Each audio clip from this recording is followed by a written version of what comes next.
ألا بذكر الله تطمئن القلوب. حضور اکرم صلی اللہ تعالی علیہ وسلم تشریف فرما ہے.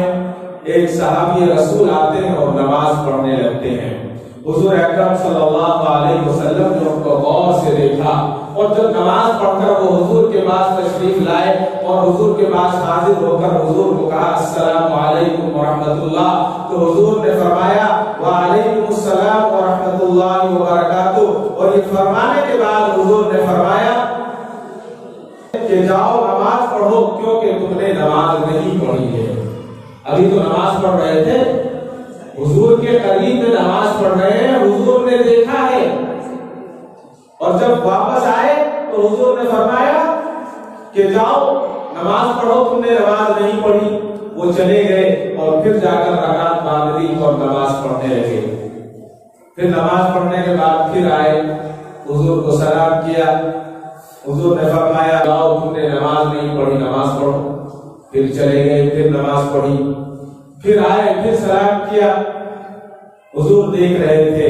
حضور نے فرمایا تم نے نماز نہیں، نماز پڑھو. پھر چلے گئے، نماز پڑھی. 4 مرتبہ ہو گیا. چوتھی مرتبہ آئے اور کہا کہ یا رسول اللہ صلی اللہ علیہ وسلم میں تو نماز پڑھ رہا ہوں، مجھ سے نماز پڑھنی نہیں آتی. میں تو نماز پڑھ رہا ہوں، مجھ سے نماز پڑھنی نہیں آتی. تو آپ صلی اللہ علیہ وسلم نے فرمایا کہ بالکل صحیح کہتے ہو، تم سے نماز پڑھنی نہیں آتی، نماز کو سیکھو اور نماز کو پڑھو.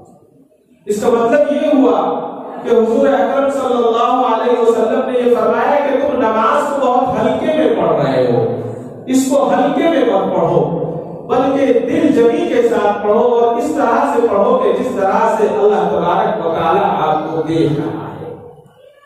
اور نماز ایک ایسی چیز ہے، مفسرین کرام لکھتے ہیں کہ جب انسان سجدے میں جاتا ہے تو اللہ تبارک و تعالی اور انسان کے درمیان 70,000 پردے ہیں.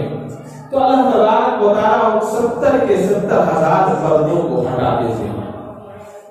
70,000 پردے، تمام کے تمام پردے ہٹا دیتے ہیں اور پردے ہٹنے کے بعد گویا یہ اللہ کے روبرو ہوتا ہے. تو انسان جو چاہتا ہے، اللہ سے جو مانگتا ہے، اللہ تبارک و تعالی